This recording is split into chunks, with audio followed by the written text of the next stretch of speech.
पप्पू और बंता दोनों दोस्त थे। एक दिन बंता ने पप्पू से कहा, यार पप्पू, मेरे पास एक सुपर आइडिया है।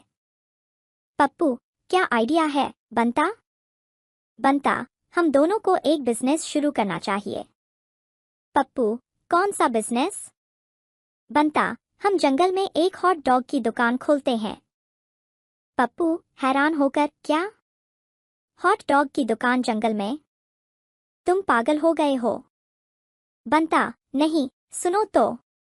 मैं सोच रहा हूँ कि हम जंगल में हॉट डॉग की दुकान खोल सकते हैं, क्योंकि वहाँ लोग जो खा रहे हैं वह अक्सर ताज़े फल और सैंडविच जैसे चीज़ें नहीं खाते। लेकिन अगर हम हॉट डॉग ले आए तो क्या होगा?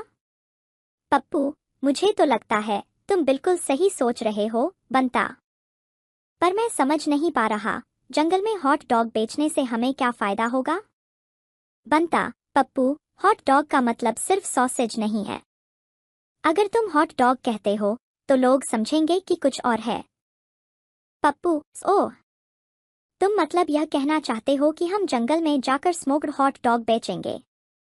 बंता, नहीं नहीं, हम जंगल के जानवरों को बताएंगे कि हॉट डॉग वह खाना है जो बहुत फास्ट हो।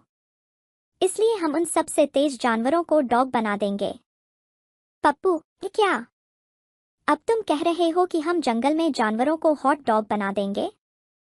क्या तुम पागल हो गए हो? यह क्या बकवास है? बंता, पप्पू, तुम समझ नहीं रहे। हम बस खाना नहीं, स्पीड बेचने जा रहे हैं। पप्पू, थोड़ा समझते हुए तो क्या हम जंगल में दौड़ते हुए जानवरों को देखेंगे और फिर उन पर हॉट डॉग डालकर उन्हें और तेज दौड़ने के लिए कहेंगे? बंता, बिल्कुल। अब तुम समझे। हम तो जंगल के चूहों को भी कहेंगे, दौड़ो दौड़ो और हॉट हो जाओ। पप्पू, बंता, तुम तो बहुत क्रिएटिव हो यार। मुझे तो अब लगता है यह आइडिया काम कर सकता है। हम जंगल के सभी जानवरों को सिखाएंगे कि हॉट डॉग क्या होता है।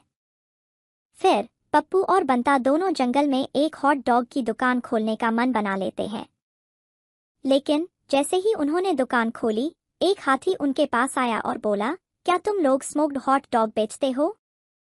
बंता मुस्कुराते हुए, हाँ बिल्कुल, हम हॉट डॉग का वादा करते हैं। हाथी ने सिर घुमाते हुए कहा, अरे तुम तो बस सॉसेज ही बेच रहे हो।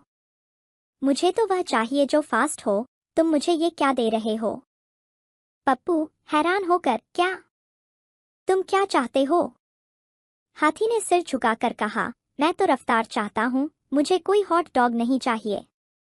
इस पर पप्पू और बंता दोनों आपस में हंसी के ढेर में गिर पड़े, क्योंकि उन्होंने समझ लिया था कि जंगल में हर कोई अपनी स्पीड और रफ्तार चाहता है, ना कि बस खाना।